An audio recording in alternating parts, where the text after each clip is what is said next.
कृष्णा कृष्णा कृष्णा हरे हरे, हरे राम राम राम हरे हरे। हरे कृष्णा। आप सभी भक्तों और माताओं का हार्दिक स्वागत है आज की श्रीमद् भागवतम की इस कक्षा में। स्वागतम सुस्वागतम। और हम चर्चा कर रहे श्रीमद् भागवतम के छठे स्कंद का आज छठा अध्याय हम प्रारंभ करेंगे। तो जल्दी से हम रिकैप करते हैं हमने क्या पढ़ा था।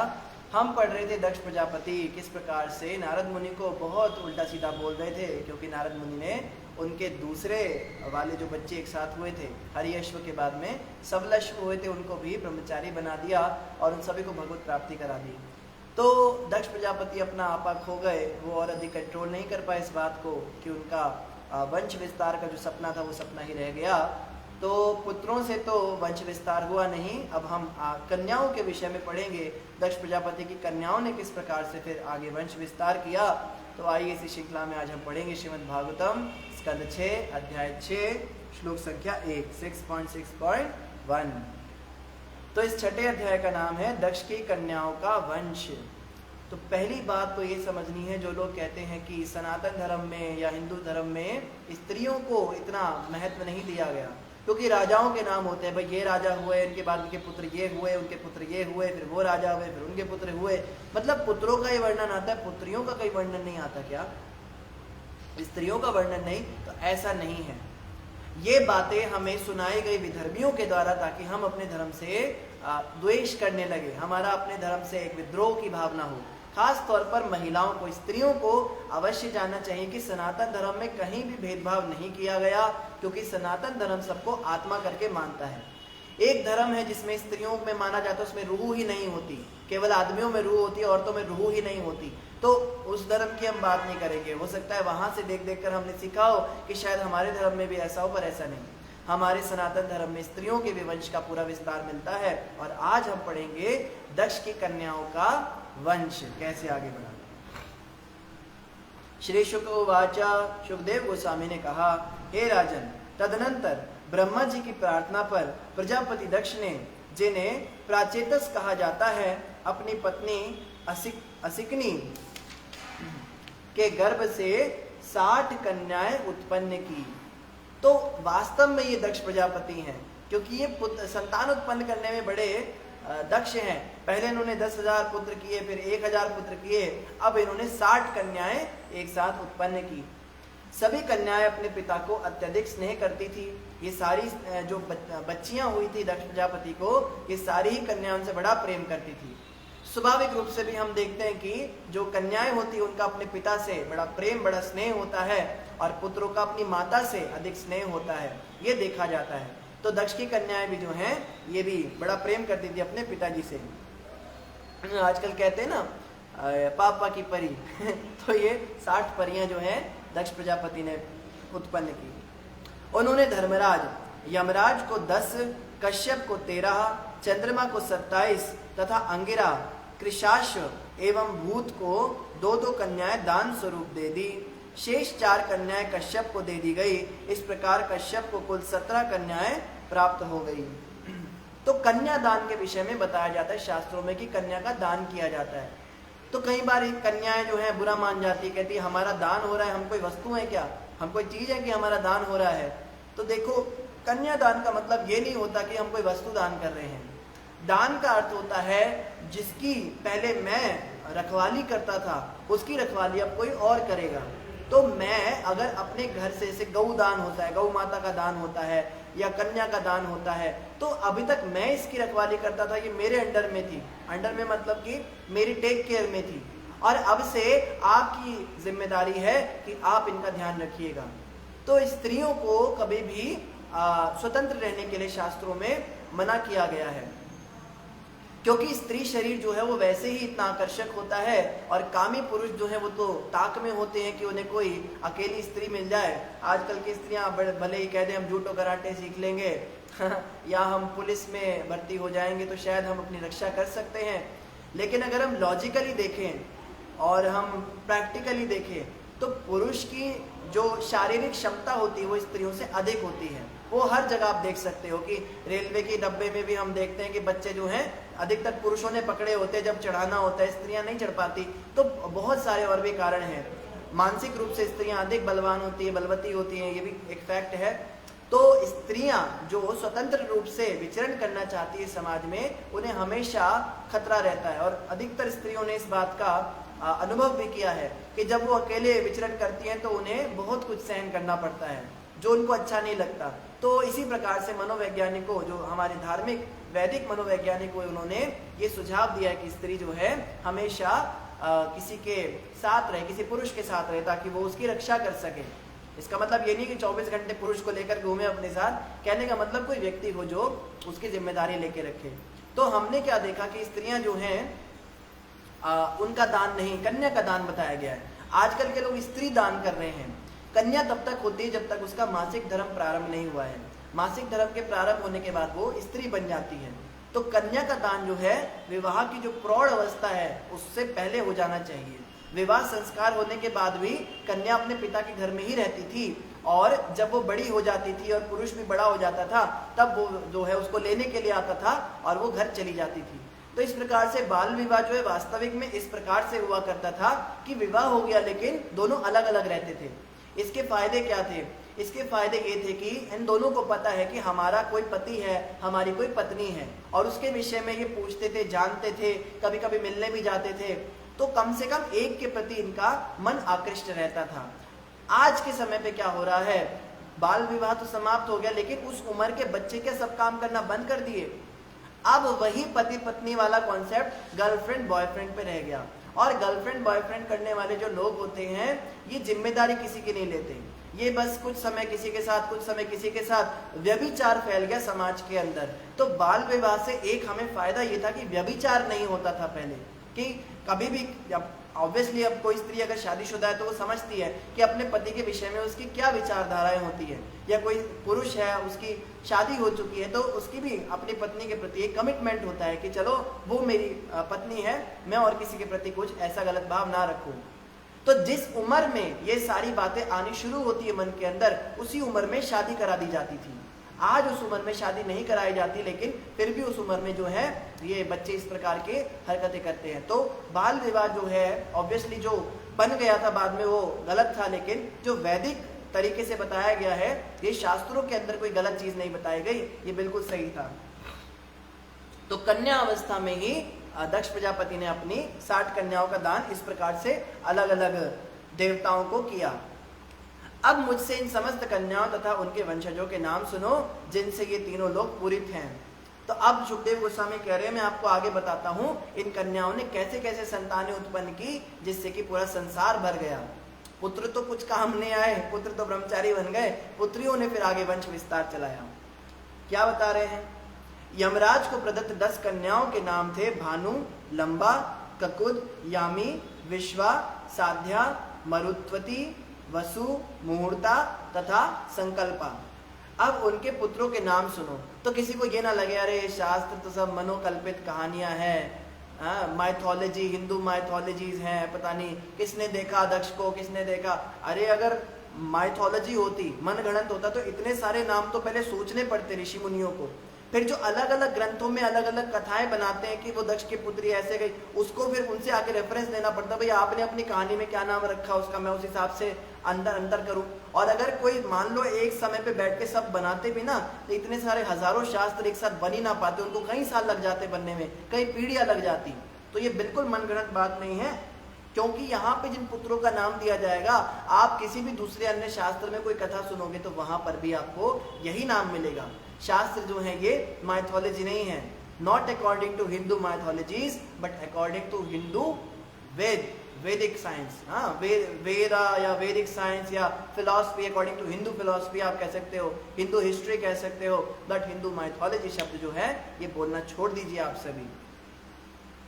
अब सुनिए, हे राजन, भानु के गर्भ से देव ऋषभ नामक एक पुत्र उत्पन्न हुआ, जिसके इंद्रसेन नाम का एक और पुत्र हुआ। लंबा के गर्भ से विद्योत नामक पुत्र उत्पन्न हुआ, जिसने समस्त बादलों को जन्म दिया। तो बादलों को जन्म देने वाले कौन थे? इन बादलों को जन्म देने वाले थे विद्योत। विद्योत जो है वो लंबा के पुत्र थे। कुकुद के गर्भ से संकट नाम का पुत्र हुआ, जिसके पुत्र का नाम कीकट था। कीकट से दुर्गा नामक देवतागण हुए। यामी के पुत्र का नाम स्वर्ग था, जिससे नंदी नाम का पुत्र उत्पन्न हुआ। विश्वा के पुत्र विश्वदेव हुए, जिनके कोई संतान नहीं थी। साध्या के गर्भ से साध्यागण हुए, जिनके पुत्र का नाम अर्थ सिद्धि था। मरुत्वती के गर्भ से मरुत्वान तथा जयंत नामक दो पुत्रों ने जन्म लिया। जयंत भगवान वासुदेव के अंश हैं और उपेंद्र कहे जाते हैं। मुहूर्ता के गर्भ से मौहूर्तिक गण नामक देवताओं ने जन्म ग्रहण किया। ये देवता अपने अपने कालों में जीवात्माओं को उनके कर्मों का फल प्रदान करने वाले थे। संकल्पा का पुत्र संकल्प कहलाया, जिससे काम की उत्पत्ति हुई। वसु के पुत्र अष्ट वसु कहलाए। उनके नाम सुनो: द्रोण, प्राण, ध्रुव, अर्क, अग्नि, दोष, वास्तु तथा विभावसु। ये उनके नाम है, वसुओं के नाम है। द्रोण नामक वसु की पत्नी अभिमति से हर्ष, शोक, भय इत्यादि पुत्रों का जन्म हुआ। प्राणी की पत्नी ऊर्जस्वती के गर्भ से सह, आयुष तथा पुरोजव नामक 3 पुत्र उत्पन्न हुए। ध्रुव की पत्नी का नाम धरणी था, जिसके गर्भ से विभिन्न नगरों की उत्पत्ति हुई। अर्क की पत्नी वासना के गर्भ से कई पुत्र उत्पन्न हुए, जिनमें तर्ष प्रमुख था। अग्नि नामक वसु की पत्नी धारा से द्रविणक इत्यादि कई पुत्र उत्पन्न हुए। अग्नि की दूसरी पत्नी कृत्तिका से स्कंद, कार्तिकेय नाम का पुत्र उत्पन्न हुआ, जिसके पुत्रों में विशाख प्रमुख था। दोष नामक वसु की पत्नी शर्वरी से शिशुमार नाम का पुत्र उत्पन्न हुआ, जो श्री भगवान का अंश था। वास्तु नामक वसु की पत्नी अंगिरसी से महान शिल्पी विश्वकर्मा का जन्म हुआ। तो जो विश्वकर्मा, जिनके विषय में हम जानते हैं, विश्वकर्मा इंजीनियर हैं देवताओं के, ये विश्वकर्मा किससे उत्पन्न हुए हैं? इनकी माँ का नाम था शिल्पी, नहीं क्षमा कीजिए, आंगिरसी के पुत्र थे शिल्पी विश्वकर्मा। विश्वकर्मा आकृति के पति बने। विश्वकर्मा की पत्नी का नाम है आकृति, जिनसे चाक्षुष मनु ने जन्म ग्रहण किया। मनु के पुत्र विश्वदेव तथा सात्यगण कहलाए। विभावसु की पत्नी उषा के 3 पुत्र उत्पन्न हुए, व्युष्ट, रोचिष तथा आतप। इनमें से आतप के पंचयाम दिन उत्पन्न हुआ, जो समस्त जीवात्माओं को भौतिक कार्यों के लिए प्रेरित करता है। भूत की पत्नी, एक का नाम भूत भी था, एक पुत्र भूत हुआ था। भूत की पत्नी सरूपा ने 1 करोड़ रुद्रों को जन्म दिया। 1 करोड़ रुद्र हैं, आप देखिए। रुद्र को हम कहते हैं ना कि रुद्रों की संख्या 11 है, 11 रुद्र होते हैं, तो यहाँ बता रहे 1 करोड़ रुद्र होते हैं। तो 33 करोड़ देवी देवता क्यों नहीं हो सकते? अब 1 करोड़ तो खाली रुद्र हैं, तो फिर 33 करोड़ भी हो ही सकते हैं। तो भूत की पत्नी सरूपा ने 1 करोड़ रुद्रों को जन्म दिया, जिनमें से प्रमुख 11 रुद्र ये हैं। अब 11 रुद्रों के नाम सुनिए, कईयों को 11 रुद्रों के नाम नहीं मालूम होंगे। रैवत, अज, भव, भीम, वाम, उग्र, वृषाकपि, अजैकपात, अहिर्ब्रध्न, बहुरूप तथा महान। भूत की दूसरी पत्नी भूता, भूत की पत्नी भूता से उनके साथी भयंकर भूतों तथा विनायक आदि का जन्म हुआ। प्रजापति अंगिरा के 2 पत्नियां थी, स्वधा तथा सती। स्वधा ने समस्त पितरों को पुत्र रूप में स्वीकार किया और सती ने अथर्वांगिरस वेद को भी पुत्र रूप में स्वीकार कर लिया। कुश्वाश्व के अर्चिस तथा धिषणा नामक 2 पत्नियां थी। अर्चिस के धूमकेतु और धिषणा से वेदशिरा, देवल, वयुन तथा मनु नामक 4 पुत्र उत्पन्न हुए। कश्यप अर्थात तारक्ष की 4 पत्नियां थी। तो कश्यप ऋषि जो हैं, इनकी हम संतान है सारे के सारे। ये देवता जितने हैं ये सब कश्यप ऋषि की संतान माने जाते हैं। और कश्यप ऋषि ने ही कश्मीर बसाई थी, हम सभी जानते हैं। तो कश्यप ऋषि जो हैं इनकी 4 पत्नियां थी। विंता, जिसका नाम सुपर्णा भी था, कद्रु, पतंगी तथा यामिनी। पतंगी के ने नाना प्रकार के पक्षियों को जन्म दिया और यामिनी ने टिड्डियों को। तो आप कहोगे कि इनसे जानवर कैसे निकल रहे हैं, तो ये इसी प्रकार से इन्होंने संसार का विस्तार फैलाना था, तो जीव योनियां भी आनी थी, खाली मनुष्य से तो संसार फैलना नहीं था। तो यहाँ बता रहे हैं पतंगी जो है उसने पक्षियों को जन्म दिया और यामिनी ने टिड्डियों को जन्म दिया। विंता सुपर्णा ने भगवान विष्णु के वाहन गरुण तथा सूर्यदेव के सारथी अरुण अथवा अनूर को जन्म दिया। तो गरुण और अरुण ये दोनों भाई हैं। गरुण जो है वो भगवान विष्णु के वाहन हैं और अरुण जो है वो सूर्यदेव के सारथी हैं। तो अरुण और गरुण ये किसके बच्चे हैं? ये विंता नामक एक कश्यप जी की पत्नी के बच्चे हैं। तो इनके माता पिता कश्यप और विंता हुए। कद्रु के गर्भ से अनेक प्रकार के नाग उत्पन्न हुए। तो कद्रु जो है, कद्रु से नाग उत्पन्न हुए और उसमें प्रमुखतः कालिया नाग। तो कद्रु जो है वो उसके बेटा कालिया नाग और विंता का बेटा ये गरुड़। लेकिन गरुड़ जो है वो पक्षी है और पक्षी जो है सर्प को खाते हैं, तो कई बार गरुड़ जो है अपने भाइयों को खा जाते थे। तो उनमें जो कालिया था उसका बड़ा गरुड़ जी से वैर था, इसीलिए जमुना के अंदर कालिया आके छुपा था जब भगवान कृष्ण की लीलाएं चल रही थी, क्योंकि जमुना के अंदर गरुड़ जी प्रवेश नहीं कर सकते थे। तो गरुड़ जी से बचने के लिए ये नाग उसमें आ गया। बड़ी लंबी कथा है कि गरुड़ जी को कौन से ऋषि ने श्राप दिया था। तो शौबरी ऋषि ने श्राप दिया था एक बार गरुड़ जी को कि आप यमुना में नहीं आ सकते किसी कारण से। तो उसके बाद में जो है कालिया वहां यमुना में छुपने के लिए आया था, लेकिन उसके मुंह से विष इतना निकलता था कि भगवान कृष्ण को उसे वहां से भी भगाना पड़ा। हे भारत श्रेष्ठ महाराज परीक्षित, कृतिका नामक राशियां चंद्रदेव की पत्नियां थी। चूंकि प्रजापति दक्ष ने चंद्रदेव को शाप दिया था कि उसे क्षय रोग हो जाए, अतः किसी भी पत्नी से कोई संतान नहीं हुई। तो चंद्रमा पहले ऐसे नहीं घटते बढ़ते थे जैसे अभी घटते बढ़ते हैं। चंद्रमा भी सूर्य की तरह हमेशा गोल ही रहते थे, लेकिन दक्ष प्रजापति ने उनको श्राप दिया था, जैसा यहाँ वर्णन आ रहा है कि उन्हें घटने का रोग लग जाए तो वो क्षय हो जाते थे और फिर से वापस पूरे हो जाते। तो उससे क्या हुआ, गिनती शुरू हुई दिनों की। नहीं तो सूर्य के उगने से महीनों की गिनती नहीं हो सकती थी। तो महीनों की गिनती जो है प्रतिपदा, द्वितीया, तृतीया, चतुर्थी, पंचमी, षष्ठी, सप्तमी, अष्टमी, नवमी, दशमी, एकादशी, द्वादशी, त्रयोदशी, चतुर्दशी और उसके बाद में पूर्णमासी। फिर पूर्णमासी के बाद फिर से प्रथमा, द्वितीया, तृतीया, चतुर्थी, पंचमी, षष्ठी, सप्तमी, अष्टमी, नवमी, दशमी, एकादशी, द्वादशी, त्रयोदशी, चतुर्दशी, उसके बाद अमावस्या। तो ये पूर्णमासी से लेकर पूर्णमासी का जो समय है 15 दिन का, ये होता है क्षमा की 30 दिन का, इसको कहते हैं एक मास। फिर ऐसे 12 मास मिलके एक वर्ष बनाते हैं।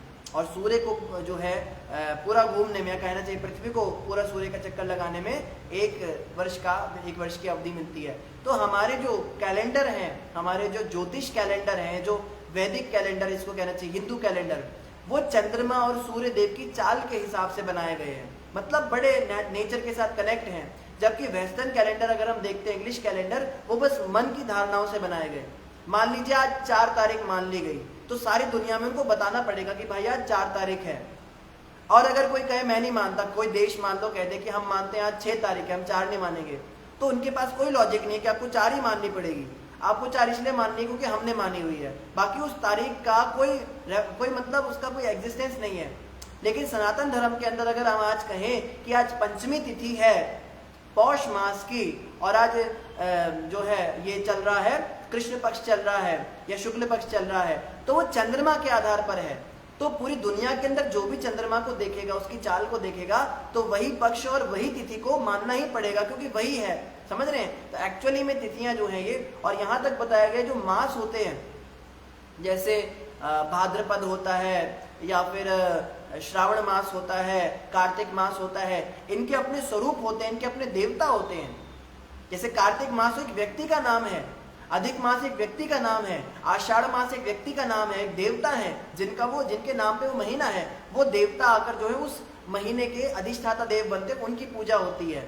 लेकिन अगर हम अंग्रेजी के कैलेंडर में देखें तो जनवरी और फरवरी किसी गॉड का नाम नहीं हो सकता, क्योंकि वो अपने मन की धारणा के अनुसार बनाए गए कैलेंडर हैं। इसीलिए हमें, और देखिए कैसी हमारा दुर्भाग्य है भारत के लोगों का, हम इंडियन कैलेंडर का कुछ जानते ही नहीं। हमें तो अगर कोई कह दे भाई हम आज का पंचांग सुना देते हैं, हमें तो पता ही नहीं होगा पंचांग कहते किसको है।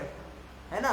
पंचांग कहते हैं डेट को, डेट जो होती है हमारी वो पंचांग में आती है। तो आप कोई पूछे डेट क्या है आज, कह देगा आज जो है आज 8 अप्रैल 2022 है, बस 3 चीज़ों की डेट। लेकिन पंचांग अगर पूछा जाए तो पंचांग में बहुत कुछ बताया जाता है कि विक्रमी है, इतनी संवत्सर चल रहा है, 2000 इतना चल रहा है, और ये वाला मास चल रहा है, उसमें ये पक्ष चल रहा है, उसकी ये तिथि है, सूर्योदय का समय ये होगा, चंद्रोदय का समय ये होगा, मुहूर्त इतने बजे तक इतने बजे से रहेगा, और अगर ग्रहण काल है तो वो इतने समय का रहेगा, उसका सूतक कितने समय रहेगा।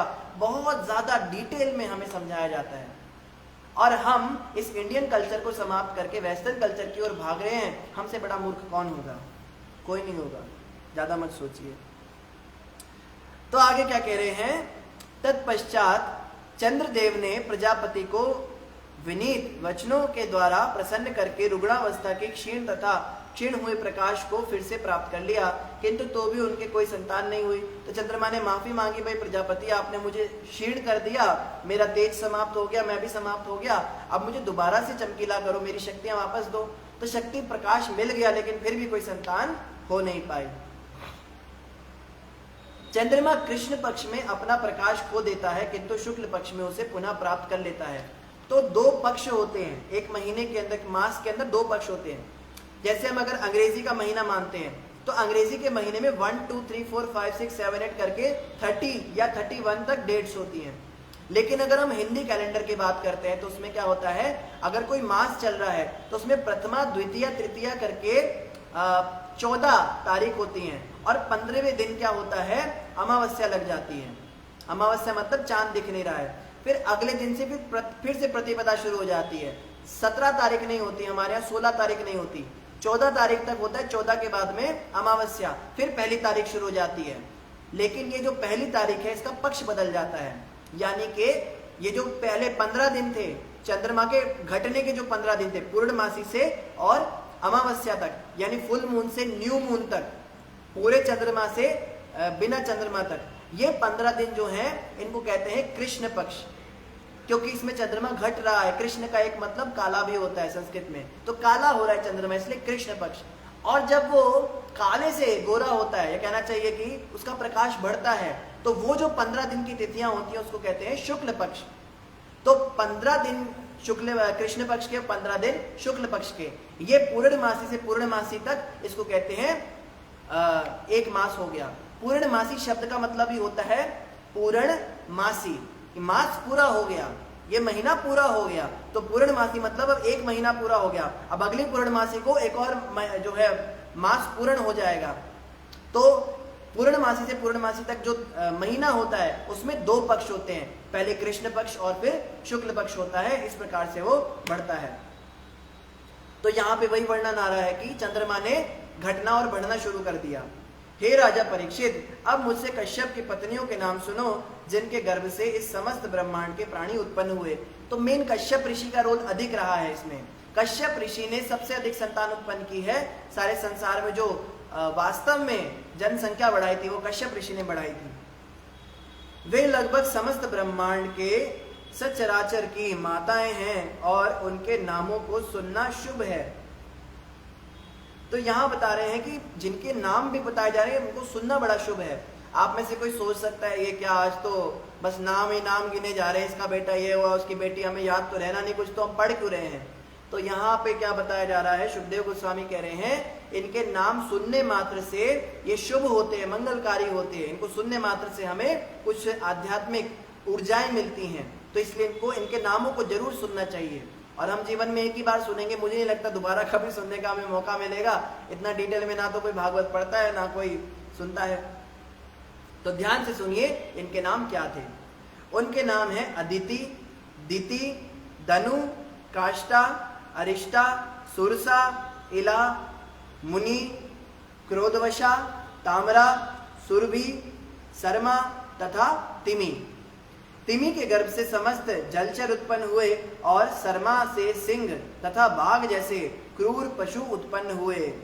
हे राजा परीक्षित, सुरभि के गर्भ से भैंस, गाय तथा अन्य फटे खुरों वाले पशु उत्पन्न हुए, जबकि ताम्रा के गर्भ से बाज, गिद्ध तथा अन्य बड़े शिकारी पक्षियों ने जन्म लिया। मुनि से अप्सराएं उत्पन्न हुई। तो देखो एक बात मेरे को अभी समझ में आई, जब हम बात करते हैं कि सब अलग अलग धर्मों की हम चर्चा करते हैं कि सब धर्म समान है, इस तरह की बातें करते हैं, तो हमें समझना चाहिए सनातन धर्म की बराबरी कोई धर्म कर नहीं सकता। क्यों? क्योंकि किसी भी धर्म में इतना डिटेल नहीं दिया हुआ। मानो कोई नास्तिक है, वो तो मानते ही नहीं, वो कहेंगे कि पक्षी कैसे आए और जंगल में अलग अलग प्राणी कैसे आए, वो कहेंगे कि क्रमिक विकास से आए, पहले एक बैक्टीरिया था, वो बड़ा हुआ और वो भालू था, भालू बन के जब पानी में गया तो वेल बन गया। एक गधा था, उस गधे को पेड़ से पत्ते खाने थे तो पेड़ के नीचे नीचे के पत्ते समाप्त हो गए, तो उसने ऐसे गर्दन ऊंची ऊंची करनी शुरू करी ऊपर के पत्ते खाने के लिए। तो क्रमिक विकास के द्वारा कई जनरेशन बीतने के बाद वो जिराफ बन गया, और मतलब बिल्ली कुत्ता बन गया, कुत्ता वो शेर बन गया, बंदर इंसान बन गया। मतलब ये उनकी फिलॉसफी है और इसके पीछे उनका कोई खास लॉजिक है नहीं। उनके पास हमारे प्रश्नों के उत्तर नहीं कि बंदर से अगर इंसान बने हैं तो आज बंदरों से इंसान क्यों नहीं बनते। और अगर वो कहते हैं कि बंदर से इंसान बनने का जो प्रक्रिया है वो बड़ी स्लो है, इसलिए एकदम से बनते हुए नहीं दिखेंगे, तो हमारा प्रश्न है कि खाली बंदर और इंसान कैसे बचे रह गए, बीच वाले क्यों नहीं रुक गए? कि मतलब बंदर रह गए और जो बीच वाले थे वो सब इंसान बन गए, सब करते करते फिर इंसान के आगे कुछ नहीं। मतलब कोई फिलॉसफी नहीं, उनके पास कोई लॉजिक नहीं है। और अगर हम धर्मों की बात करते हैं, जैसे आप क्रिश्चियनिटी में पढ़ोगे, बाइबल अगर आप पढ़ो तो उसमें क्रिएशन के बारे में बताया है। उसमें आप पढ़ते हो कि क्रिएशन कैसे, वो संसार कैसे बना। तो हम बताते हैं God said let there be light and there was light, God said let there be fire and there was fire. कि भगवान ने, ईश्वर ने कहा कि प्रकाश प्रकट हो और प्रकाश प्रकट हो गया। ईश्वर ने कहा अग्नि प्रकट हो और अग्नि प्रकट हो गई। और एक बड़ा फेमस प्रश्न है, मुर्गी पहले आई या अंडा पहले आया? ये कई लोग सवाल करते हैं, पहले मुर्गी आई या पहले अंडा आया? तो उसका भी उत्तर हमें यहाँ मिल गया, मुर्गी आई। क्योंकि यहाँ पे योनियां प्रकट हो रही हैं, अंडे पैदा नहीं हुए। हम नहीं सुनते कि दिंता माता ने अंडे पैदा किए थे, उन्होंने जीव योनियां उत्पन्न करी हैं, पक्षियों की योनियां उत्पन्न हुई हैं। अब वो आगे अंडे देंगे और उनसे बच्चे पैदा होंगे। इसका उत्तर बाइबल में भी है कि भगवान ने जो है 84 लाख तो उनको संख्या नहीं पता, वहां पे लिखी है कि भगवान ने क्या किया, सारी जीव योनि को उत्पन्न किया। तो उन्होंने भी यही उत्तर दिया कि मुर्गा मुर्गी के जोड़े भगवान ने बनाकर भेजे। लेकिन इतने डिटेल में नहीं पता कि कैसे भेजे। और यहाँ पे पूरा डिटेल में पता लग रहा है कि कश्यप ऋषि की एक पत्नी थी विंता, और एक कद्रू थी, और उनके बेटे ये थे, और उनसे नाग उत्पन्न हुए, उनसे पक्षी उत्पन्न हुए। इतना डिटेल आपको कहीं सुनने को मिलेगा नहीं, और इतना डिटेल उनको पचता नहीं है, इसलिए वो क्या कहते हैं, माइथोलॉजी, मनगढ़ंत बातें, ऐसा कैसे हो सकता है। तो ऐसा कैसे हो सकता है, कहने वाले जो है वो वास्तव में ईर्ष्या करते हैं हमसे कि हमारे पास इतना डिटेल इंफॉर्मेशन है और उनके पास इतना डिटेल है नहीं। तो आगे क्या बता रहे हैं यहाँ पे, हाँ, क्रोधवशा से दंतशूक नामक सर्प, रेंगने वाले अन्य प्राणी तथा मच्छर उत्पन्न हुए। तो ये जो मच्छर हमें बड़े सताते हैं, हमें भी मच्छर बड़े सता रहे हैं इस समय, ये मच्छर किसने उत्पन्न किए हैं, क्रोधवशा से, क्रोधवशा ने। तो क्रोधवशा नामक जो एक देवी है, वो इन मच्छरों की देवी है, मच्छरों की देवी। अगर किसी को उपासना करनी हो उनकी कि भाई कोई मच्छर हमें सताए ना, तो आप उनकी उपासना कर सकते हो, आप क्रोधवशा जप सकते हो। इला के गर्भ से समस्त लताएं तथा वृक्ष उत्पन्न हुए। तो इला नाम की जो पत्नी थी कश्यप ऋषि की, उनसे सारे पेड़ लताएं ये सब हुए। सुरसा के गर्भ से राक्षसों ने जन्म लिया। अरिष्टा के गर्भ से गंधर्व उत्पन्न हुए और काष्ठा से घोड़े इत्यादि एक खुर वाले पशु। तो दो तरह के पशुओं का वर्णन है। एक तो जिनके खुर फटे होते हैं, जैसे गायें हैं या और भैंसे हैं, उनके खुर फटे होते हैं आगे से। लेकिन जैसे घोड़ा है, इसके खुर फटे नहीं होते, ये पूरा एक खुर वाला व्यक्ति होता है, यानी कि इनकी उंगलियां नहीं होती, एक ही खुर होता है, मतलब ऐसे होते हैं ये, ऐसे पैर वाले। तो ये पशु किसने उत्पन्न किए, ये काष्ठा ने उत्पन्न किए। हे राजन, दनु के 61 पुत्र हुए, जिनमें से 18 प्रमुख हैं। इनके नाम इस प्रकार हैं, 18 के नाम भी सुनिए। आप लोगों को सुनना पड़ेगा, ये तो क्या करें, अब लिखा है और शुभ भी है, इनको सुनना तो सुन लीजिए कृपया करके।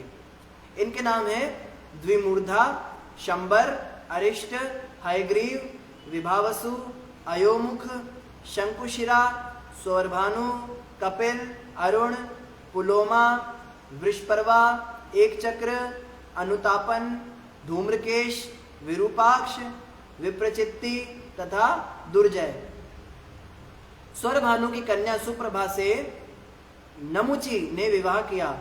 वृषपर्वा की पुत्री शर्मिष्ठा नहुष के पुत्र महाबली राजा ययाति को दी गई। तो शर्मिष्ठा जो है इसकी शादी ययाति महाराज से हुई। इनकी आगे कथा है कि बड़ी सुंदर। तो देखो पुत्रियों से कितनी संतान उत्पन्न कर दी।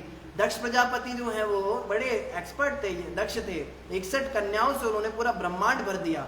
और सुनिए अभी संख्या खत्म नहीं हुई है, और भी पुत्रियां अभी। दनु के पुत्र वैश्वानर के 4 सुंदर कन्याएं थी, जिनके नाम थे उपदानवी, हैशिरा, पुलोमा तथा कालका। इनमें से उपदानवी के साथ हिरण्याक्ष का तथा हैशिरा के साथ क्रतु का विवाह हुआ। तत्पश्चात श्री ब्रह्मा के अनुयायी विनय पर प्रजापति कश्यप ने वैश्वानर की अन्य 2 कन्याओं पुलोमा तथा कालका के साथ विवाह कर लिया। कश्यप की इन दोनों पत्नियों के गर्भ से 60,000 पुत्र हुए, जो पैलोम तथा कालकेय के नाम से विख्यात हुए। तो इन्होंने 60,000 पुत्र उत्पन्न किए। दक्ष प्रजापति ने 10,000 किए थे, लेकिन यहाँ बता रहे कश्यप ऋषि ने 60,000 उत्पन्न किए केवल 2 पत्नियों से, और बाकी 13-14 पत्नियां और हैं। तो ये तो दक्ष से भी आगे निकल गए संतान उत्पत्ति में। जिनमें से नेवाद कवच प्रमुख था। वे सब अत्यंत वीर तथा युद्ध कुशल थे, और उनका लक्ष्य मुनियों के द्वारा संपन्न यज्ञों में विघ्न डालना था। हे राजन, जब तुम्हारे पितामह अर्जुन स्वर्ग लोक गए थे, तो उन्होंने अकेले ही इन असुरों का वध किया था, जिससे राजा इंद्र उनका परम प्रिय बन गया।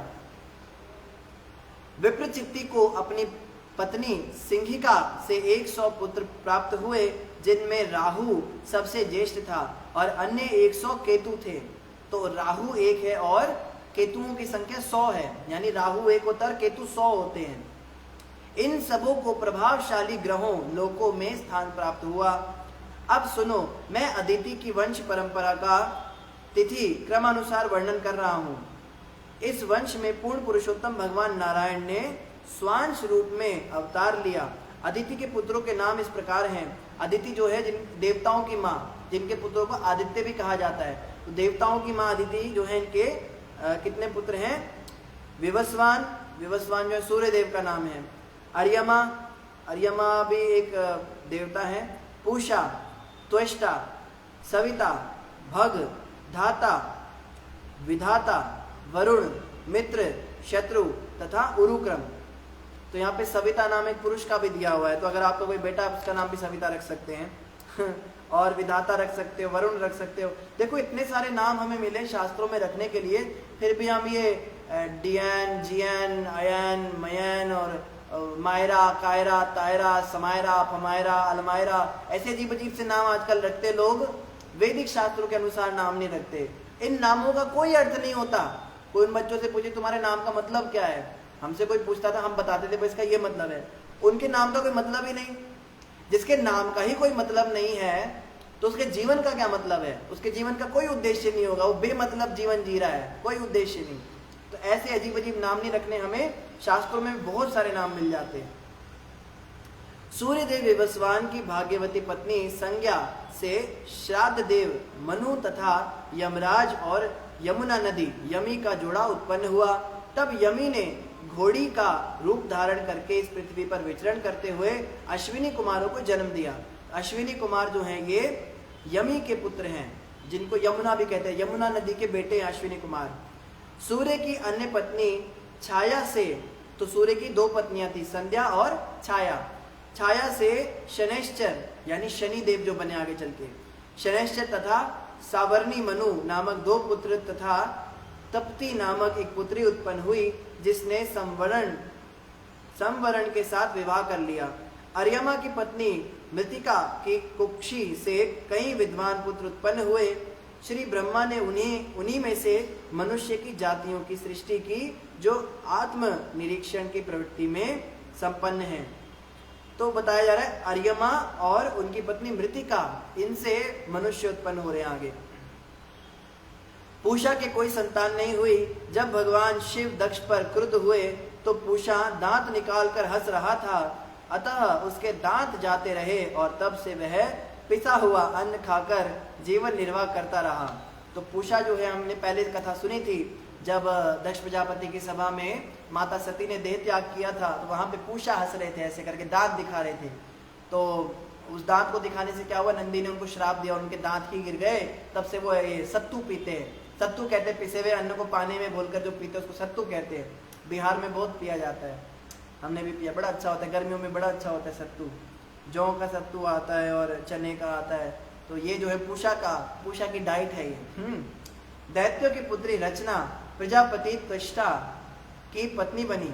उसके गर्भ से सन्निवेश तथा विश्वरूप नामक 2 अत्यंत पराक्रमी पुत्र हुए। यद्यपि विश्वरूप देवताओं के कट्टर शत्रु असुरों की पुत्री का पुत्र था, किंतु उन्होंने ब्रह्मा की आज्ञा से उसे अपना पुरोहित बनाना स्वीकार किया। देवताओं द्वारा अपमान किए जाने पर गुरु बृहस्पति ने इनका परित्याग कर दिया था, इसलिए उन्हें पुरोहित की आवश्यकता पड़ी। तो ये कथा भी आगे आएगी कि एक बार सारे देवताओं ने मिलके अपने गुरु बृहस्पति की अवज्ञा कर दी थी, उनके प्रति अपराध कर दिया था, तब उन्हें दूसरा पुरोहित ढूंढना पड़ा। और इसी के साथ हमारा 6वां अध्याय समाप्त हुआ। अभी हम अध्याय 7 प्रारंभ करेंगे, जिसका नाम है इंद्र द्वारा गुरु बृहस्पति का अपमान। तो देखिए जो बात आ रही थी कि गुरु बृहस्पति का अपमान हुआ था, देखो यही मेरे को सबसे अच्छा लगता है। जहां पे वो कह रहे, वो तो कथा में आगे आगे बढ़े जा रहे हैं कि गुरु बृहस्पति का अपमान हुआ, तो फिर वो आगे जाने वाले थे। अब परीक्षित कहेंगे ना ना ना ना ना, रुको रुको रुको। परीक्षित महाराज बीच में पूछेंगे, आप जो कह रहे हो ये बृहस्पति का, ये कैसे हुआ, ये भी थोड़ा बताओ। तो अब जो है बीच में राजा परीक्षित टोकेंगे और देखो क्या कहेंगे। श्री राजोवाच, महाराज परीक्षित ने सुखदेव गोस्वामी से पूछा, बीच में टोक के पूछा। तो ऐसा नहीं कि कथा का फ्लो चल रहा है तो चलते जाओ, बीच में अगर कुछ समझ में ना आए तो पूछना चाहिए। कैसे पूछा, पूछने की शैली भी आनी चाहिए। हे महामुने, देवताओं के गुरु बृहस्पति ने देवताओं का परित्याग क्यों किया, जो उनके ही शिष्य थे? देवताओं ने अपने गुरु के साथ ऐसा कौन सा अपराध किया? कृपया मुझसे इस घटना का वर्णन करें। तो परीक्षित महाराज अगर ना पूछते तो ये रहस्य ही रह जाता, ये तो फ्लो में चली ही जाती बात, सुखदेव गोस्वामी आगे बढ़ जाते। पर राजा परीक्षित ने पूछा तो इस पर पूरा एक अध्याय बन गया। एक अध्याय पूरा जो है कथा रूप में सुना दिया सुखदेव गोस्वामी ने। ध्यान से सुनिए कि गुरु बृहस्पति के शिष्य देवताओं ने कौन सी गलती करी और क्यों उनसे नाराज हो गए। श्री बादरायणी रुवाच, सुखदेव गोस्वामी ने कहा, ध्यान से सुनिए, हे राजन, एक बार, अब कथा आ रही है, बोरिंग पार्ट गया है, नामों वाला अब कथा आ रही है, कईयों को कथा बड़ी पसंद है। हे राजन, एक बार तीनों लोगों के ऐश्वर्य से अत्यधिक गर्वित हो जाने के कारण स्वर्ग के राजा इंद्र ने वैदिक आचार संहिता का उल्लंघन कर दिया। तो एक वैदिक आचार संहिता होती है, उसमें बताया डूज एंड डोंट्स, क्या करें और क्या ना करें। तो उसमें बहुत सारी बातें बताई हैं। सुबह उठ के पहले पृथ्वी को स्पर्श करना होता है, हाथों से माथे पे लगाना होता है, फिर उस पे पैर रखने होते हैं, कुछ मंत्र जपने होते हैं, गुरु को प्रणाम किया जाता है, माता पिता के चरण स्पर्श किए जाते हैं, नहाने से पहले दांत साफ किए जाते हैं, या अगर हम लैट्रिन बाथरूम जाते हैं तो हमें स्नान करना चाहिए, कपड़े भी बदल के पहनने चाहिए, जिन कपड़ों में हम सोए हैं उन कपड़ों को धो के ही दोबारा पहनना चाहिए, या अन्न खाने के बाद 16 बार कुल्ला करना चाहिए, उससे हमारे मुख की शुद्धि होती है। बहुत सारे नियम बताए गए, उसे कहते हैं आचार संहिता। तो उस आचार संहिता का इंद्रदेव ने पालन करना बंद कर दिया, उल्लंघन कर लिया कि मैं बहुत बड़ा सम्राट हूं और मुझे अब इन सब नियमों की कोई आवश्यकता नहीं रह गई। वे सिंहासन पर आसीन थे और उनके चारों ओर मरुत, वसु, रुद्र, आदित्य, ऋभु, विश्वदेव, साध्य, अश्विनी कुमार, सिद्ध, चारण, गंधर्व तथा सभी बड़े बड़े ऋषि मुनियों के अतिरिक्त विद्याधर, अप्सराएं, किन्नर, पतंग, पक्षी तथा उरग, सर्प भी बैठे थे। तो कोई कहे भाई इंद्रदेव ऐसी ऐसी गलतियां क्यों करते रहते हैं, इंद्र से ऐसा क्यों हो जाता है, इंद्र ने ऐसा कर दिया, इंद्र ने वैसा कर दिया। अरे इंद्र की जगह अपने आप को रख के देखो, हम एक सिंहासन पर बैठे हैं और ये सारे देवता, बड़े बड़े महान महान जिनके नाम लिए गए, हजारों देवता हाथ जोड़कर हमारे सामने खड़े हों तो हमारी क्या हालत होगी। यहां तो किसी पार्टी के अंदर अगर हम एंटर करें और सब तालियां बजा दें, या एक छोटी सी मीटिंग के अंदर हम एक प्रेजेंटेशन दे और 15-20 लोग कहते हैं सर क्या जबरदस्त आपने प्रेजेंटेशन बनाई, उतने में ही दिमाग खराब हो जाता है। तो यहाँ तो इंद्र की बात, तो ये बड़ा स्वाभाविक है इंद्रदेव के लिए ऐसी गलतियां करना, क्योंकि इतने सारे खड़े हुए हैं सब और वो सिंहासन पर बैठ के शोभा पा रहे हैं। और उस समय क्या हुआ, वे सभी इंद्र की स्तुति और सेवा कर रहे थे। लो जी, सोने पे सुहागा, एक तो खड़े हुए हाथ जोड़ रहे थे, ऊपर से उनकी स्तुतियां गाने लगे। इंद्र ने, हमारे इंद्र ने ऐसा किया वैसा किया, इसको हराया उसको मारा, इंद्र ही महान है, जय हो इंद्र जय हो इंद्र, सब उनकी प्रशंसा गा रहे हैं और सेवा भी कर रहे हैं। कोई चंदन का लेप लगा रहा होगा, कोई कुछ खिला रहा होगा, कोई चरण दबा रहा होगा, अलग अलग प्रकार से सब सेवा कर रहे होंगे। तो सीन समझिए इंद्र को किस प्रकार से कितना महान बनाया जा रहा है। और इंद्र कोई भगवान तो है नहीं, इंद्र भी हमारे जैसे कोई जीवात्मा ही है। ऑब्वियसली हमारे जैसे तो नहीं, हमसे तो काफी श्रेष्ठ हैं, लेकिन है तो जीवात्मा। जीवात्मा होने के नाते इस प्रकार से जो उनकी तारीफें हो रही हैं, स्तुति गान हो रहा है, तो बड़ा स्वाभाविक तौर में अहंकार आ ही जाएगा।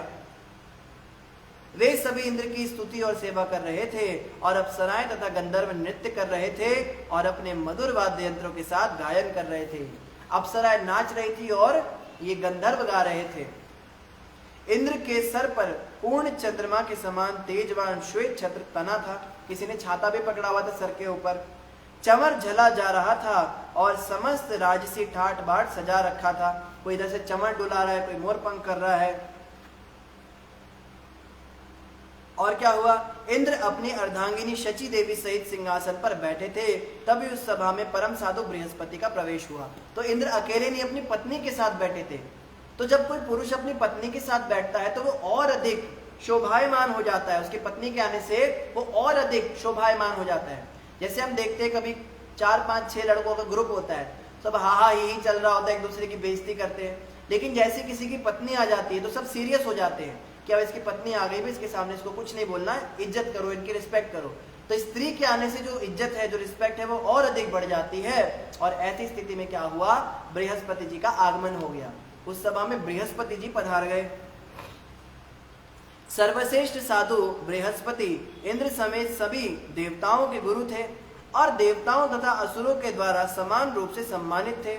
असुरों के भी गुरु थे और देवताओं के भी। तो भी अपने गुरु को समक्ष देखकर इंद्र ना तो अपने आसन से उठा, ना अपने गुरु को बैठने के लिए आसन दिया और ना उनका आदर पूर्वक सत्कार ही किया। तात्पर्य यह है कि इंद्र ने सम्मान सूचक कोई भी कार्य नहीं किया। तो गुरु के प्रति अपराध का यह मतलब नहीं है कि गुरु को गालियां ही दोगे तो अपराध लगेगा, या गुरु को जो है अपमान करोगे, गुरु की निंदा करोगे, गुरु के बारे में उल्टा सीधा बोलोगे तो ही अपराध लगेगा। आपको हमने कभी गुरु के प्रति अपराध नहीं किया। गुरु के प्रति अपराध तो तब भी हो जाता है जब गुरु महाराज सामने से पधारे और हम उनको सम्मान ना दें।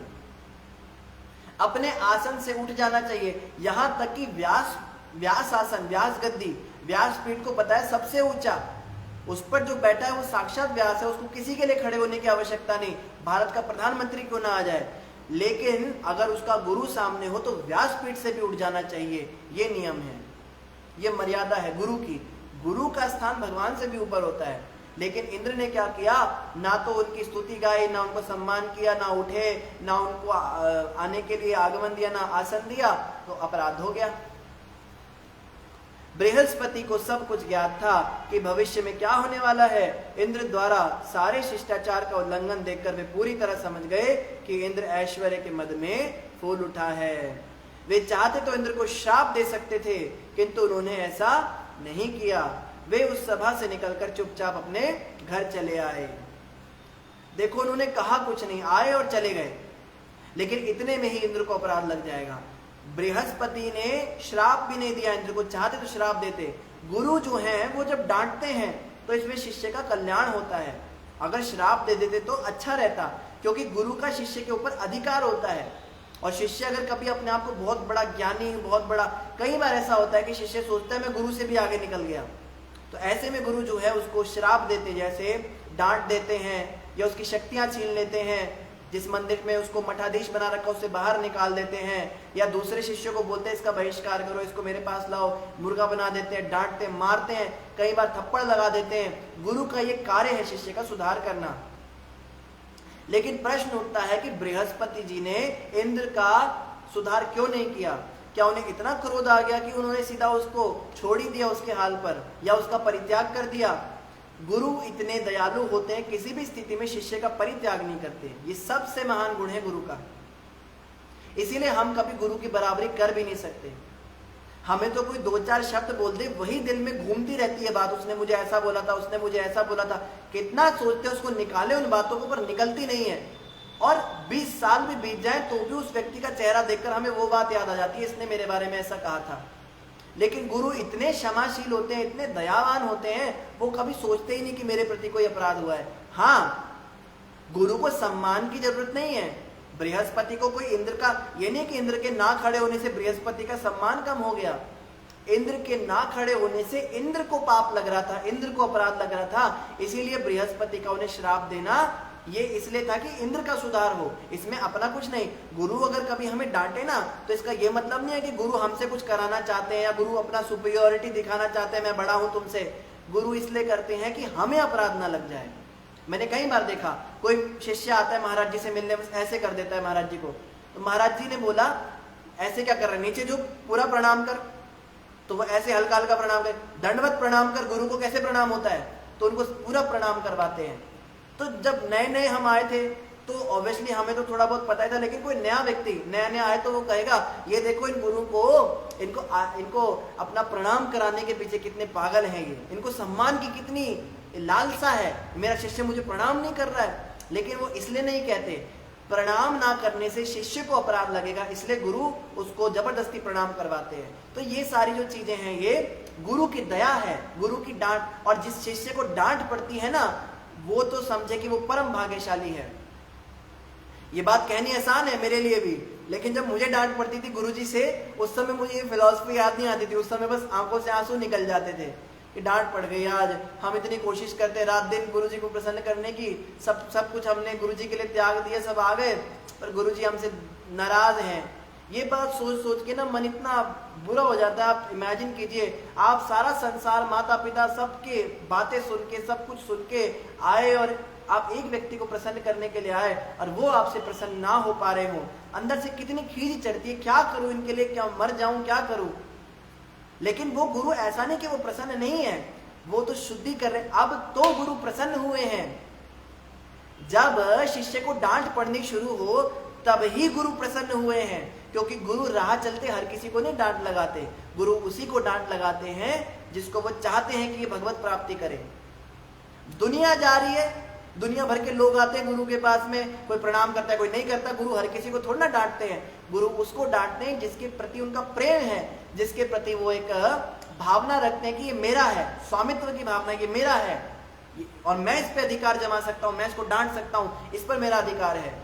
लेकिन जो शिष्य गुस्सा करते हैं, गुरु को उल्टे जवाब देते हैं, गुरु को समझ नहीं पाते हैं, फिर गुरु उनको छोड़ देते हैं कि इसने अभी तक मुझे स्वीकार नहीं किया, इसने अभी तक मेरा शासन स्वीकार नहीं किया, तो ये मेरा शिष्य कैसे बन सकता है। और फिर उसको कुछ नहीं कहते, फिर गुरु जी ही करके प्यार से बातें करते हैं।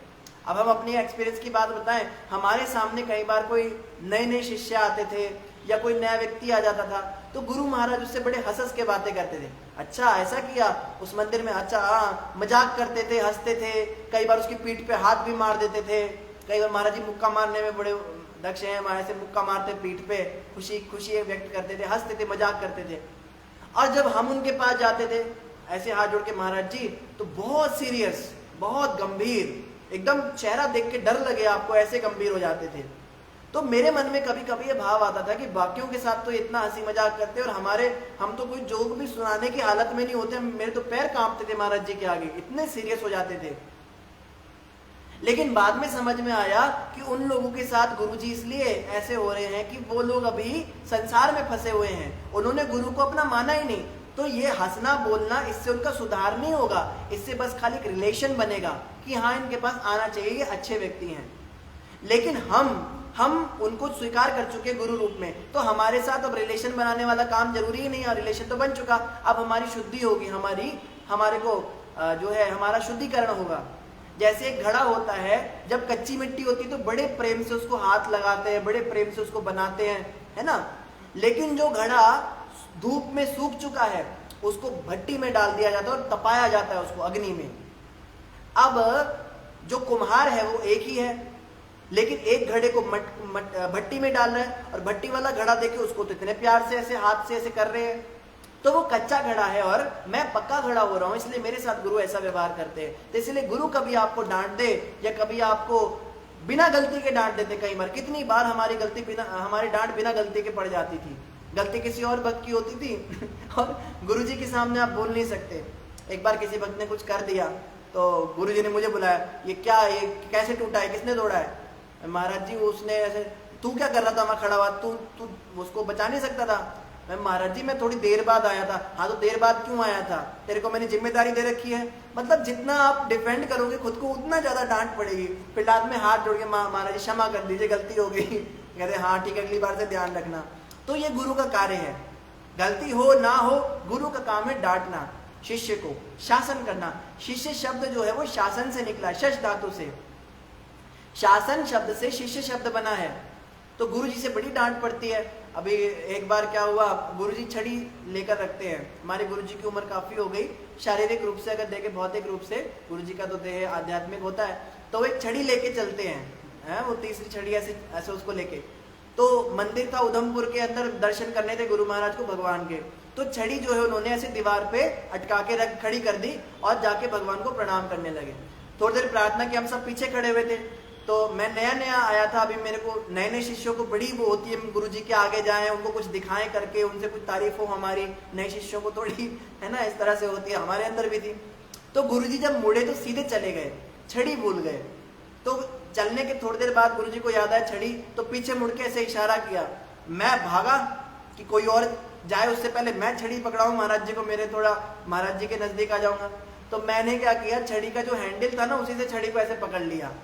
और छड़ी को वहां से पकड़ना नहीं होता, उसको नीचे से पकड़ना होता है, क्योंकि हैंडल पे गुरुजी को पकड़ना होता है। हमारे हाथ तो अशुद्ध होते हैं, 10 तरह के हम जगहों पे ऐसे उंगली में, नाक, कान, कहाँ पे हाथ लगाते हैं।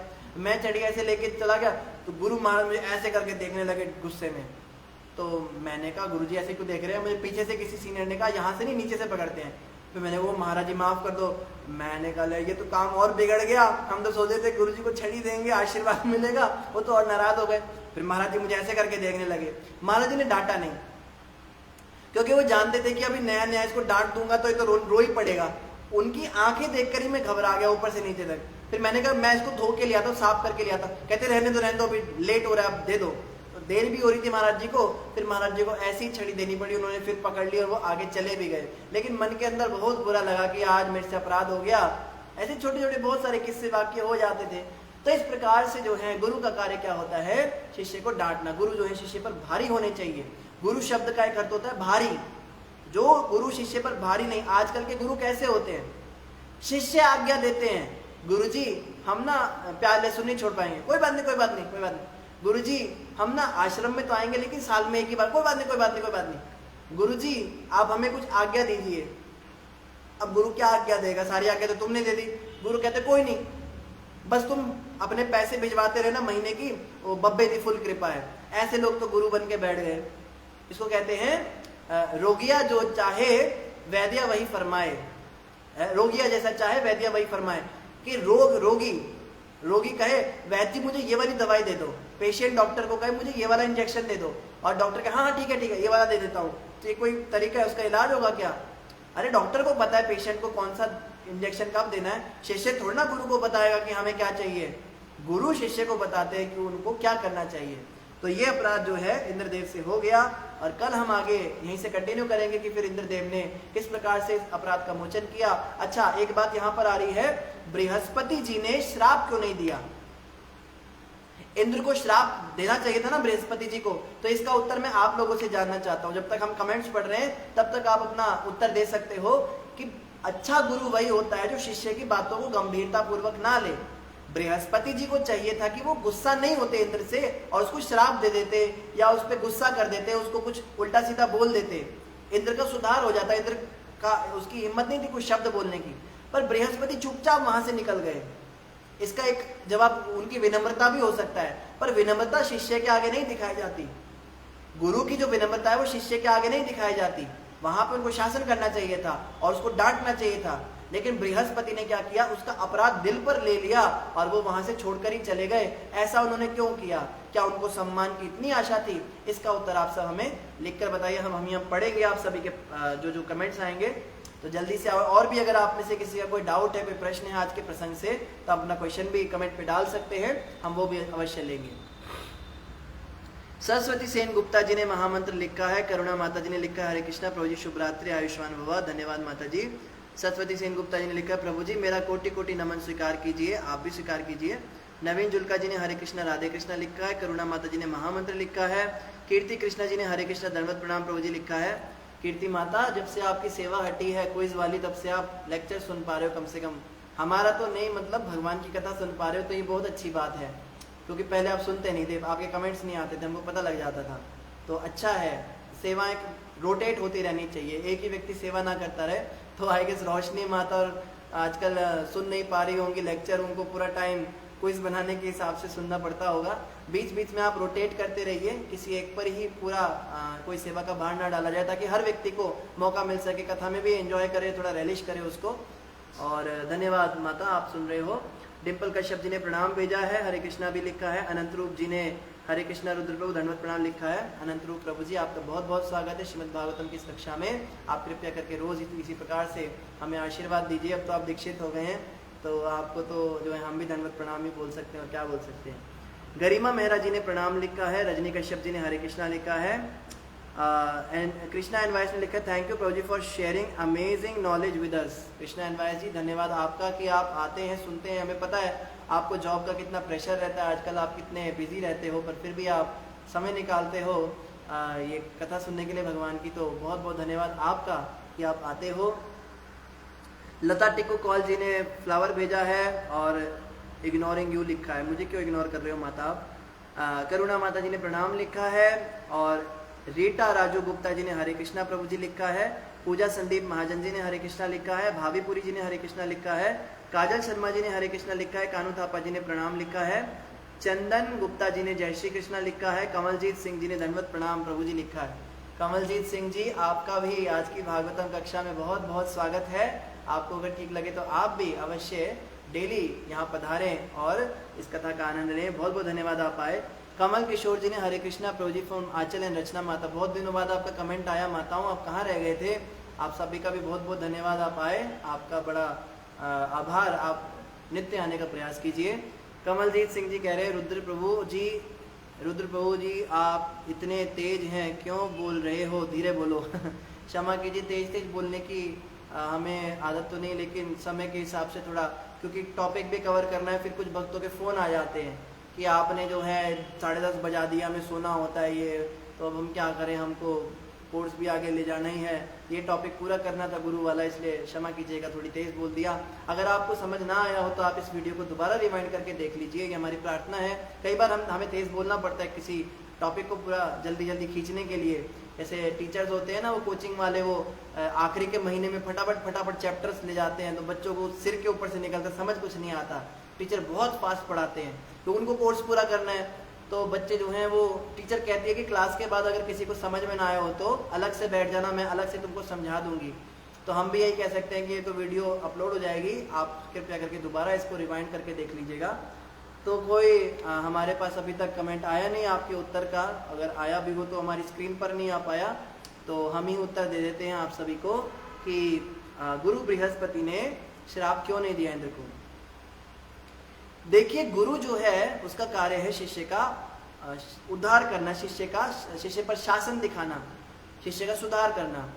लेकिन यहाँ पे शब्द आए थे कि गुरु बृहस्पति को पहले से ही पता था कि क्या होने वाला है, वो त्रिकालदर्शी थे, और भगवान की लीला जिस तरह से चलने वाली है उसके लिए इंद्र को अपराध लगना जरूरी था।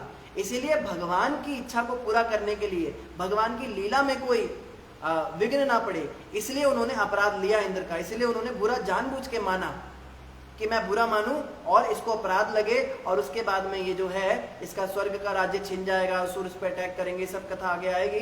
तो इस प्रकार से जो है भगवान के विधि के विधान को ध्यान में रखते हुए गुरु ने जो है अपना कर्तव्य उस समय निभाया नहीं, क्योंकि उनका बड़ा कर्तव्य है भगवान की लीलाओं में भाग लेना, इसलिए उन्होंने ऐसा किया।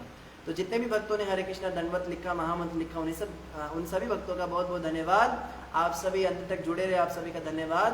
लेकिन आप सब लेट आते हो, मैंने देखा स्टार्टिंग में 6-7 होते हैं, धीरे धीरे 10-12 तक बढ़ते हैं और लास्ट में सारे इकट्ठे हो पाते हैं जब समाप्ति का समय होता है। तो जब किसी मंदिर में सत्संग होता है तो समझ में आता है भाई प्रसाद खाने के लिए आए हैं अंत में, लेकिन जो ऑनलाइन लेक्चर में भी लास्ट में आते हैं उनको तो खाने को तो कुछ मिलेगा नहीं। तो हमारी शायद लेट आने की प्रवृत्ति बन गई है। आप सभी से प्रार्थना है समय पे आओ, नहीं तो कथा शुरू से समझ में नहीं आएगी, फ्लो टूट जाएगा आपका। और जो लेट में आते हो स्टार्टिंग का जरूर सुना करो ताकि समझ में आए कि बात क्या चल रही है। इन्हीं शब्दों के साथ सभी का धन्यवाद। ग्रंथराज श्रीमद् भागवतम महापुराण की जय, जगत गुरु श्रील प्रभुपाद की जय, गौर भक्तवृंद की जय। हरे कृष्ण, सभी का धन्यवाद। तो हम लास्ट में महामंत्र जपेंगे, इसके बाद हम आज की वीडियो का समापन करेंगे। हरे कृष्णा कृष्णा कृष्णा हरे हरे, हरे राम राम राम हरे हरे, हरे कृष्णा कृष्णा कृष्णा हरे हरे, हरे राम